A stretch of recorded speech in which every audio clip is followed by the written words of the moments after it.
Olá pessoal, tudo bem?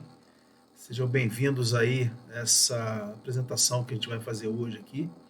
A gente vai falar de algo que talvez a gente no dia a dia negligencie bastante, que é como devemos nos preocupar no trato, né, com sistemas, recursos, da área de tecnologia, seja em e-mail, uso de smart TVs, né? E a gente acaba não tendo uma preocupação no uso desses dispositivos, né? O mercado hoje tem chamado isso de cyber hygiene, né? Que é o ciberhigiene, né? Que é a gente ter a mesma preocupação que temos em escovar o dente, em lavar as mãos, né? Ainda mais agora na época de pandemia. E da mesma forma, saber utilizar esses recursos computacionais que hoje a gente tem disponível até em smartphones, né? Os nossos e-mails. Será que a gente sabe lidar com isso no dia a dia? Então a gente vai trazer uma perspectiva aqui do que é cyber hygiene ou cyber higiene, esse conceito novo, trazer essa perspectiva que infelizmente no Brasil a gente tem baixa promoção desse assunto, né? Praticamente em nosso ensino fundamental, ensino médio, a gente acaba não vendo esse tipo de abordagem, o uso seguro de recursos computacionais. Né? Talvez a gente vê isso lá para a graduação, e olha lá, algumas universidades nem abordam isso também. E a gente vai falar do que é o conceito, vai dar algumas dicas e também apresentar para vocês um tipo de comprometimento que é muito utilizado, né, principalmente para alcançar as empresas, que é o phishing, né? Pescaria na rede, pessoal, é isso mesmo. Tá? Você é direcionado buscando atingir um determinado público-alvo e às vezes se consegue, né, atingir esse objetivo. Eu vou mostrar o que é, como prevenir, né? E espero que gostem aí da nossa apresentação. Então vem comigo. Então hoje aqui, pessoal, a gente vai falar sobre esse assunto, cyber hygiene ou ciber higiene, né? Poderíamos falar sobre uma conscientização em segurança da informação, né? Uma preocupação no uso de recursos e sistemas que a gente tem disponível aí no dia a dia. Mas o mercado hoje está chamando esse conceito de higiene cibernético. É uma coisa nova que eu trago para vocês e tenho a felicidade aí, né, de abordar esse aspecto com vocês. Então, pessoal, meu nome é Max, né? Eu sou especialista em redes e gestão de segurança da informação e comunicações, também pela UNB aqui em Brasília. Tenho algumas certificações de segurança na área, meu e-mail está aqui para vocês, né? Eu sou professor aí do UniceuB. Uso muito o LinkedIn, né? É uma rede social voltada para cunho profissional, onde no dia a dia abordo temas, assuntos, recomendações de segurança e sites especializados na área. Então, quem quiser me seguir e acompanhar esse trabalho que eu faço, fiquem à vontade, será um grande prazer. Vamos começar aqui. Aí a gente traz esse conjunto de informações aqui, né? Na verdade, por meio de figuras, né? Por exemplo, a gente tem os nossos equipamentos, computadores, notebooks, que usamos no dia a dia.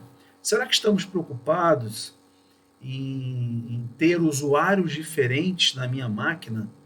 Para o meu filho, para o meu neto, para o meu marido ou esposa? E aí vem a preocupação, mas por que isso, professor?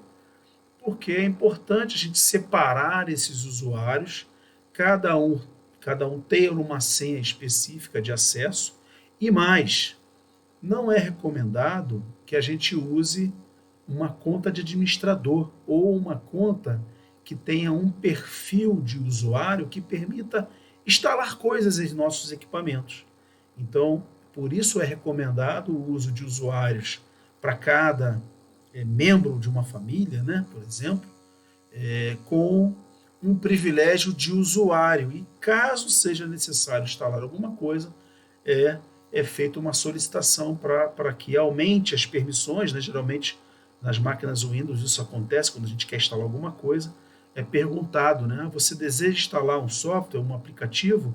Entre com o usuário de administrador. E aí ele vai solicitar essa senha especial, né? Para você poder instalar esse algo a mais em sua máquina. Por que isso? Porque se você receber um e-mail ou clicar em algum link malicioso, seja no seu e-mail ou na internet, você vai permitir que aquele código que você está baixando em sua máquina possa instalar diretamente em seu equipamento e você não vai perceber, porque como o seu usuário já tem perfil de administrador, ele vai simplesmente instalar aquele código. E se ele for algo malicioso, ele vai entrar no seu equipamento e aí vai fazer aquilo que ele se propôs a fazer, né? Provavelmente vai coletar seus dados, vai ver a sua câmera, né? Por exemplo, acontece, tá? Isso é verdade. Vai escutar o seu áudio, então a gente tem que evitar. Então o e-mail aí, eu já estou mostrando aqui do lado, é uma grande porta de entrada aí para coisas indesejáveis, né? A gente tem que ficar atento, a gente tem que ver qual é o e-mail que eu estou recebendo, confirmar se é daquela pessoa mesmo que eu conheço ou não clicar em links, né, que venham por e-mail, e verificar o conteúdo também, né?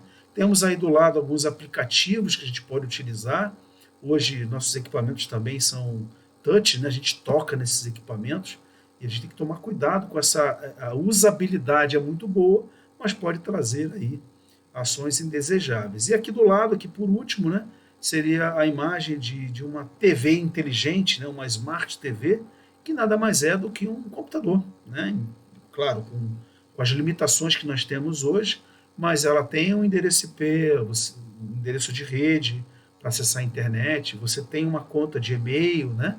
E esse equipamento fica suscetível também, já que está aí disponível aí para acesso à internet, a baixar algo indesejado também, que você não gostaria, e ter aí ações que você não estava prevendo. Então, a gente traz algumas perspectivas e aí traz aí o conceito de IoT, né, Internet das Coisas, né, que são diversos equipamentos que vão permitir aí você estar conectado à internet, casas inteligentes, né, onde as lâmpadas respeitam a determinados comandos, tem a questão das câmeras de vídeo também. Algumas pessoas publicam essas câmeras na internet, né, para poder acessar e ver o seu filho ou ver o aluno na sala de aula. Então, esses dispositivos cada vez mais trazem benefícios, mas em contrapartida também ficam aí expostos, né, a ações indesejadas na internet. Eu sempre lembro o nosso equipamento, né, de conexão à operadora, que geralmente a pessoa que vem da operadora instala em nossa casa, geralmente usa um usuário e senha padronizados que utilizam, né, informações do seu próprio dispositivo, como número de série, informações do dispositivo para fazer essa combinação e criar o usuário e senha. E aí fica fácil para esse profissional, quando estiver trabalhando na empresa, se tiver acesso às informações, número de série, as mesmas informações que deram origem ao usuário e senha, ele simplesmente, montando esse quebra-cabeça, ele vai saber qual é o usuário e senha do seu equipamento que dá acesso à internet. Ele pode fazer acesso remoto ao seu equipamento. Então eu sugiro, né, sempre falo isso, até falo bastante para os meus alunos, que configurar, né, um usuário e senha seu, né, que permita esse acesso irrestrito, mas apenas a sua pessoa em sua casa, né? Então são recomendações aí que a gente deixa. Temos um mundo de aplicações aí e temos que ter cuidado no trato com os diversos tipos de serviços que nós temos disponíveis. E aí a gente traz o conceito de Cyber Hygiene, né? Então a gente traz aqui uma perspectiva, né, que a gente se preocupa no dia a dia, né, em escovar um dente, tomar um banho, né, que geralmente não vai estar associado à tecnologia, mas é uma metáfora, né, para a gente trazer aqui como a necessidade de tomar decisões inteligentes sobre o uso, né, cada vez mais de dispositivos que nós temos em nossas casas inteligentes. Então, uma boa higiene, né, é algo que você aprendeu quando criança, né, e algo que geralmente fica com você para o resto da vida. Mas, como eu falei anteriormente, existe uma brecha, né, um gap que a gente fala, né, do que? No uso desses recursos e sistemas computacionais que, por exemplo, o meu filho hoje tem 9 anos, ele usa e-mail, ele tem acesso ao notebook, ele tem um computador chamado Xbox, né, que permite ele baixar jogos na internet, cadastrar cartões de crédito também, né? E a gente visualiza que as escolas, né, não estão oferecendo a esse público, né, que tem acesso irrestrito às tecnologias, informações do uso seguro desses produtos e ferramentas, né? Então é importante a gente ter aí algumas tarefas que a gente está chamando aqui de higiênicas, né, no ambiente de tecnologia, né, que a gente tem a mesma preocupação quando a gente lava as mãos, toma banho, também no uso desses recursos. Eu geralmente falo, né, a gente não compartilha uma escova de dente, não é isso? Eu não sei quem está aqui assistindo se tem essa prática, né? Acredito que nem ninguém tem essa prática. Agora, temos a prática de compartilhar a nossa senha? Será que temos a prática de compartilhar o nosso equipamento já conectado com o meu usuário e senha, com o meu e-mail aberto? Seja em casa, seja no trabalho ou algum ambiente. Geralmente a gente vai, por exemplo, numa lan house, a gente se preocupa, por exemplo, em desconectar aquele Gmail ou aquele serviço de e-mail que eu me conectei para usar numa lan house. Por que isso? Porque se eu deixar o meu usuário conectado, a outra pessoa que for usar aquele equipamento vai ter acesso ao meu usuário e conta e pode mandar um e-mail por mim ou pegar informações da minha pessoa no meu e-mail, né? Então são coisas que a gente, são atividades, né, que a gente tem que se preocupar também, tem a mesma preocupação. E aí a gente vem com um relatório, né? A E7 aqui é uma empresa de antivírus, muito renomada, né? E aí ela traz uma perspectiva aí dos cenários futuros, né? Vários ataques aí, tendências de ataques, muito ligado também à parte de ransomware, né? Que é um software que criptografa os dados caso você instale algum código malicioso na sua máquina, e outras tendências também. E traz aqui o antes e o depois, né, do Covid, né? Então, antes do Covid, os ataques cibernéticos já estavam aumentando, né? Então, não foi a pandemia que aumentou o número de ataques, era uma, tradição, uma questão de um cenário, né, normal de ampliação desses ataques. Mas tivemos realmente, por meio desses acessos remotos, né, que as empresas estão fornecendo aos seus usuários, e esse isolamento dentro de casa, né, permitindo que a gente utilize, né, constantemente os nossos dispositivos tecnológicos, né, a gente tá vendo que um aumento nos golpes de phishing, né, a malware relacionados à Covid, algo direcionado realmente, né, para tendenciar você a clicar num determinado e-mail, baixar um malware, que é um código malicioso que você pode instalar na sua máquina, ou te levar a um site remoto onde você vai preencher um formulário e ali você vai colocar o seu nome, CPF, identidade, dados pessoais que podem levar você a disponibilizar suas informações pessoais, né? Então, é uma tendência, se cybercriminosos ou criminosos na internet, né, se aproveitar dessas vulnerabilidades que surgem, né, do trabalho descentralizado e dos sistemas de tecnologia da informação para encontrar falhas e explorá-las, né, no dia a dia. Então, a gente tem que se preocupar com esses aspectos e eu vou abordar especificamente sobre golpe de phishing, pessoal. Eu vou explicar para vocês o que é isso, quais são os impactos e como se proteger. E aí vem o quê? Na perspectiva, né, do dia a dia do Covid, né, a gente lavando as mãos ali, a gente traz essa perspectiva também de ter uma higiene cibernética, né, para que a gente esteja consciente do uso seguro de serviços e tecnologias que cada vez mais nós temos no dia a dia. Não tem para onde fugir. Isso vai ser uma tendência. Então, o que nós temos que ter é cada vez mais ações de propagação de boas práticas, né, que a gente está chamando aqui de higiene cibernética, para qualquer público. Por que isso? Como eu falei, nós temos uma deficiência na formação das crianças, né, dos adolescentes, de não trazer essa perspectiva. E o público adulto talvez esteja na mesma fase onde as nossas crianças também estão, porque elas não estão sendo, a gente não está apresentando para elas essas boas práticas de segurança também. E a partir dessa iniciativa que eu estou aqui com todos os senhores e senhoras, né, a gente espera que não só você perceba essa preocupação, que aplique no seu dia a dia para mudar a sua cultura no uso dessas tecnologias, mas também leve para outras pessoas. Leve para o seu filho, leve para o seu neto, para os seus amigos, para a gente poder realmente levar algo positivo, que a gente diminua as nossas vulnerabilidades, né? Que a gente fique menos suscetíveis às ameaças e que a gente não traga para os nossos dispositivos, os nossos equipamentos, códigos ou ferramentas que possam nos expor, sejam com dados pessoais vazados,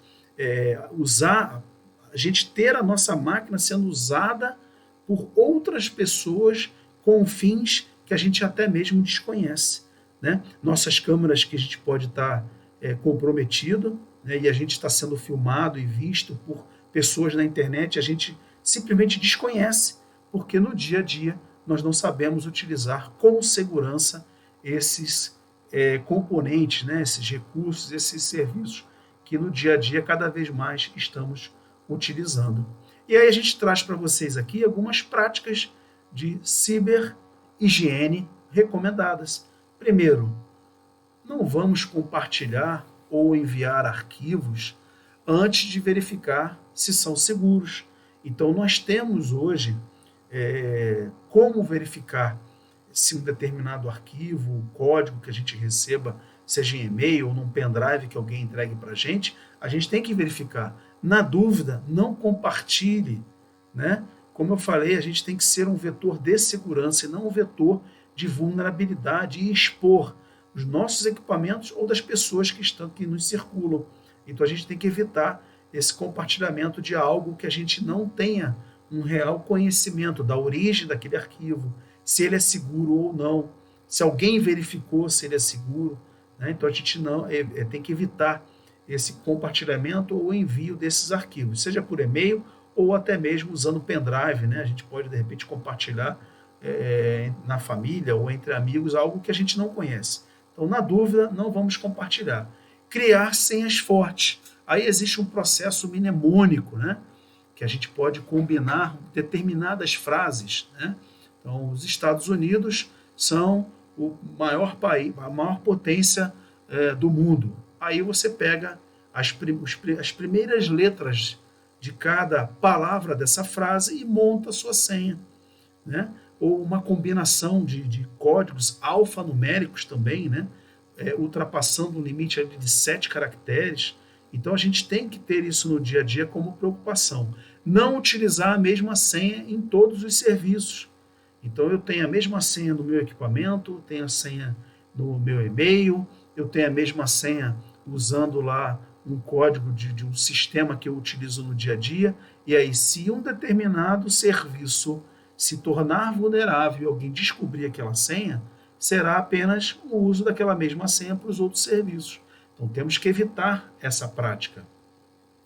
Não usar conta com permissão de administrador em sua máquina. Então eu já falei isso antes, né? Reforço aqui também.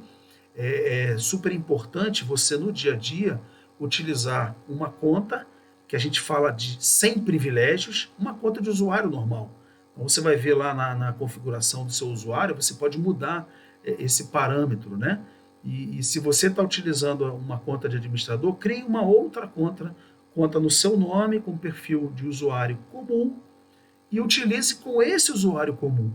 Porque qualquer coisa que você for baixar na sua máquina, para instalar, vai te pedir a conta de administrador, e aí, opa, isso tem alguma coisa errada. E aí você vai analisar o quê? Se aquele software que você baixou é seguro ou não, né? Além do antivírus, né? Você vai ter que ter um antivírus na sua máquina, é claro, ele pode identificar. Mas em não identificando, você não permite que algo indesejado seja instalado na sua máquina sem você saber. Então, é uma boa prática a gente utilizar usuários que a gente fala não privilegiados ou convencionais no dia a dia em nossos equipamentos. Atualizar as senhas e utilizar a autenticação de 2 fatores. Então, hoje, muitos sistemas estão oferecendo essa segurança, né? Além de você utilizar a sua senha, você configura, por exemplo, que você vai receber ali um código no seu celular. O Gmail tem muito isso agora, né? Você tentando acessar o seu sistema de e-mail de um computador que você nunca acessou, você entra com seu usuário e senha, tenta autenticar, e aí você vai receber uma notificação no seu celular ou smartphone perguntando, olha, tem um acesso em determinado equipamento, você autoriza? E aí você faz essa autorização e aí você agrega, né, um valor a mais de proteção a esse acesso a determinados serviços que você no dia a dia faz. Pessoal, não utilizar software pirata, né? Parece uma coisa que a gente está falando, às vezes até acredita que todos nós não façamos isso, mas ainda tem pessoas que persistem nessa prática, né? A gente tem ali nossa feira dos importados, né? E aí a gente tem que usar um determinado sistema que o filho está precisando, ou que a esposa ou o marido está precisando, e a gente compra aquele software sem desconhecer a origem, e ao colocar em nossos equipamentos, podemos utilizar aquilo que a gente está precisando, mas também aquilo que a gente nem conhece o que é, né? Então, se você não conhece a origem daquele sistema, né, não faça a prática dele, né? Porque aí você vai estar protegendo o seu equipamento contra softwares ou sistemas que venham a ser instaladas em seu equipamento sem você saber. E isso é uma boa prática, a gente no dia a dia saber, né, do perigo que é o uso de softwares com origem desconhecida. Atualizar o sistema operacional. Então, o próprio item de cima, né, se você tem um software pirata, dificilmente ou impossível, né, ele atualizar, por exemplo, um sistema operacional, porque ele não tem as características, né, de um sistema operacional homologado, né? E aí é uma boa prática a gente no dia a dia acompanhar essas atualizações do nosso sistema, né? Às vezes a gente desabilita essa atualização, deixa 1 ou 2 anos ali sem atualizar, e esses códigos que vêm no processo de atualização, ele vem para corrigir algumas brechas de segurança que o seu equipamento pode ter. Então, de tempos em tempos, é importante a gente checar se tem uma atualização para a gente poder aplicar e resolver ou corrigir uma determinada brecha. Então, é uma boa prática a gente manter, né, uma cultura de atualizar o nosso sistema operacional. Professor, eu tenho um sistema Windows XP, né, e aí eu não consigo atualizar mais ele porque ele foi descontinuado. Solução: deixe de utilizar esse equipamento, compre um sistema novo, né, porque o Windows XP foi descontinuado pela Microsoft, assim como o Windows 7. Então não tem como atualizar. E aí, pessoal, vocês vão estar com um equipamento que simplesmente utilizando o código já pronto na internet, que é chamado exploit, vai permitir acessar o seu equipamento remotamente, porque ele está com uma brecha que já é conhecida pela comunidade de segurança e que simplesmente você expondo ela à internet, ela vai ser acessada remotamente sem nenhuma dificuldade. Então, esses sistemas que a Microsoft descontinuou, a gente recomenda, né, não utilizar mais ou descontinuar também o uso nos seus equipamentos. Instalar e atualizar seu antivírus pessoal, né? Então, é uma boa prática você comprar realmente um software de antivírus. Tem antivírus gratuitos também, né? Mas não deixe de ter, porque ele vai ser o seu guardião ali, né? Para identificar se você está trazendo algo indesejado para o seu equipamento. Então, e mais do que só instalar, manter também, assim como o sistema operacional, ele atualizado. E fique atento aos seus e-mails, né? A gente recebe muitas mensagens no dia de hoje, toda hora recebendo mensagem. Baixou muito o nível de spam, né? Isso é bom.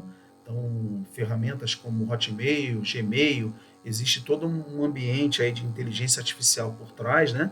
Para identificar mensagens indesejadas, mas de qualquer forma, alguns e-mails, né, podem passar. E alguns e-mails podem ser direcionados a um determinado público-alvo, né, que você pode ser induzido a clicar naquele e-mail, baixar um sistema, um software, ou te levar a um determinado formulário para preencher com dados pessoais. Né? Eu já vi, por exemplo, e-mails bem formulados que pediam ao usuário para que ele colocasse num determinado formulário qual era a sua senha de acesso ao banco. Olha que coisa. E a pessoa acabava clicando. Por quê? O serviço oferecia uma checagem da força da senha que ele utilizava. E aí a pessoa entrava lá achando que era um serviço legal, né? Poxa, recebi um serviço aqui para checar se a minha senha é forte. E a pessoa entrava no formulário e preenchia. E essa pessoa acabou dando o seu acesso, né, a outra pessoa que poderia, a partir dali, acessar o banco e fazer transações bancárias em nome dessa pessoa. Então a gente tem que ficar muito ligado, porque esses e-mails são chamados de phishing, né, e tem realmente a motivação de induzir as pessoas a clicar, né, porque podem fazer parte de um determinado público que pode levar ela a clicar naquele e-mail específico.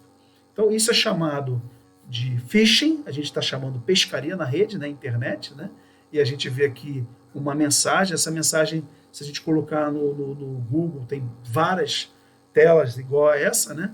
Que é direcionado a um público, né? Seria do Bradesco, né? De um banco, né? Pedindo aí algumas atualizações, né? De chaves, né? E a pessoa pode acabar aí clicando, né, nessas instruções ou mandando um e-mail ali para um e-mail que não existe, né, mas a pessoa, por exemplo, se você manda, se esse phishing é direcionado para 1.000 pessoas e você tiver 40 pessoas nessa quantidade que são clientes do Bradesco, já é um público-alvo suscetível a clicar. Dos 40, se 10 clicarem e a pessoa que está fazendo um ataque tiver acesso ao usuário e senha ou informações sigilosas, já são 10 pessoas que ele pode fazer transações bancárias e obter lucro aí com esse público. Então, geralmente, o phishing tem essa peculiaridade, né? Pega um determinado público-alvo e direciona aquele e-mail. E aí as pessoas que não conhecem, né, Cyber Hygiene ou boas práticas de segurança acabam sendo induzidas, né, a clicar nesses e-mails bem formulados, né, porque ele tende a atingir uma parcela de indivíduos bem específicas, né? E aí esses e-mails são elaborados com muito cuidado, de forma a maximizar a chance da vítima, né, confiar no conteúdo que está sendo recebido. E aí tentar fazer com que você clique no link. E aí você pode baixar um software malicioso, eu botei aqui desagradável, né, ou direcionar você a sites falsos que solicitam senhas ou contenham aí anúncios ou até mesmo solicite você a colocar dados pessoais nesses formulários. E aí, qual é o impacto disso, pessoal? Né? Você clicou naquele e-mail, né? Ele é bem preparado, você, infelizmente, te levou a clicar nele. Isso pode levar a roubo de dados pessoais, roubo das credenciais, né, do seu e-mail que você está utilizando. Também você pode distribuir ou baixar códigos maliciosos e alguns tipos de phishing contêm links para sites falsos que coletam as credenciais ou dados pessoais. Então os impactos aqui são grandes, né? Eu falei também que você pode baixar código malicioso que permita, por exemplo, ficar transmitindo o seu vídeo, né, aí para a pessoa que tem acesso à sua câmera, ou escutando o seu áudio também, né? Então, é importante a gente saber desses impactos, para a gente poder lidar com eles, para evitar que isso venha a acontecer. E como evitar? Primeiro, desconfie de mensagens com muitos ganhos ou ofertas, né? Esses e-mails são bem preparados, né? Às vezes tem muitos erros de português também, você vai reparar nisso também, né? Verifique sempre o endereço de quem enviou a mensagem. Você conhece a pessoa que enviou a mensagem para você? para que ele enviou essa mensagem para você, qual o propósito, né? Então, é importante a gente fazer essas checagens. Na dúvida, da mesma forma que eu falei do compartilhamento de arquivos, né? Também não compartilhe, também não clique, né? Garanta que você tenha certeza que aquele e-mail é para você e que você tenha confiança naquele corpo da mensagem que você está recebendo. Mas, de qualquer forma, não clique em links no corpo da mensagem sem verificar o endereço. Então, se você colocar o mouse no link, vai aparecer no seu browser, na parte de cima, a URL.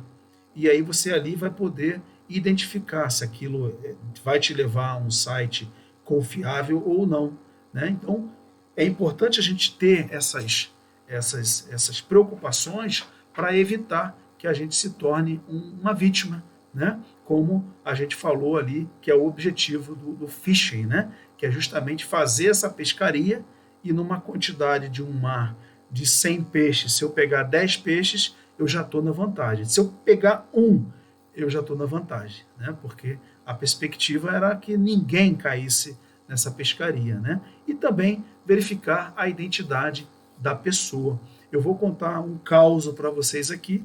Eu tinha um belo dia conversado com um amigo meu, por telefone, bati um papo com ele sobre algumas coisas que a gente estava fazendo no dia a dia, e no dia seguinte, né, eu recebi, numa das redes sociais que eu participava, uma mensagem com arquivos que estavam compactados e dizia que eram fotos da turma. A gente estudou junto no ensino médio, né, e aí eu recebi aquela mensagem daquela pessoa que eu tinha conversado com ela num dia antes. E por coincidência, né, eu olhei aquilo e desconfiei. E aí mandei uma mensagem para ela: olha, nós conversamos ontem, né? Tudo bem, legal. Agora, você mandou uma mensagem para mim com fotos da turma? Aí ele falou: não, não mandei nada, né? Então, na dúvida, vamos desconfiar, né? Vamos desconfiar naquilo que a gente recebe nos nossos serviços de mensagem, né? Para evitar que a gente se torne vítima aí e aumente, né, o número de ataques acontecendo. Por quê? Porque ao baixar algum software malicioso aí em nossas máquinas, a gente pode não só estar sendo utilizado, né, como a nossa máquina, como vítima, né, de pegar dados pessoais nossos, mas também a nossa máquina, o nosso equipamento, servir de plataforma para outros ataques também. E aí a gente vai estar colaborando com algo negativo. E é justamente o que a gente não quer, né, pessoal? Cyber Hygiene, higiene pessoal, da mesma forma que você tem a preocupação de não compartilhar a sua escova de dente, não compartilhe as suas senhas. Use o seu sistema de e-mail com segurança. Use o seu equipamento com um usuário não privilegiado. A gente falou sobre isso aqui, né? Se precisar instalar alguma coisa em sua máquina, vai ser solicitado a você e você entra com o seu usuário e senha. Professor, isso dá muito trabalho? Dá trabalho, pessoal. A segurança da informação, ela dá trabalho. E é por isso que a gente tem que mudar a nossa cultura de segurança da informação. Muito se fala de segurança da informação nas empresas. A gente vê falar muito em relatórios cibernéticos, né? Relatórios de governo, mas a gente não fala da preocupação em informar as pessoas no uso correto de sistemas, recursos e tecnologias. E é isso que a gente trouxe para vocês aqui no dia de hoje. Espero que tenham gostado, tá bom? E que sejam aí vetor de boas práticas, né, de segurança, né? Que a gente possa ser vetor de segurança e não vetor de vulnerabilidade. Que a gente não quer contribuir com aspectos negativos, mas sim positivos. Leve essa mensagem para sua família, para os seus amigos, né, para a gente aumentar esse movimento do CyberAdin, né, de levar boas práticas para o público em geral. Como eu falei, não é só os adultos que não sabem utilizar os recursos e sistemas computacionais. As nossas crianças também, os nossos adolescentes também, porque essas informações não estão chegando para esse público. A gente tem que mudar isso e levar essas informações para que a gente possa tornar, e aí pensando numa coisa maior, né, o espaço cibernético brasileiro, né, os nossos usuários utilizando de forma segura, tá bom? Espero que tenham gostado, um grande abraço para todos vocês e até a próxima.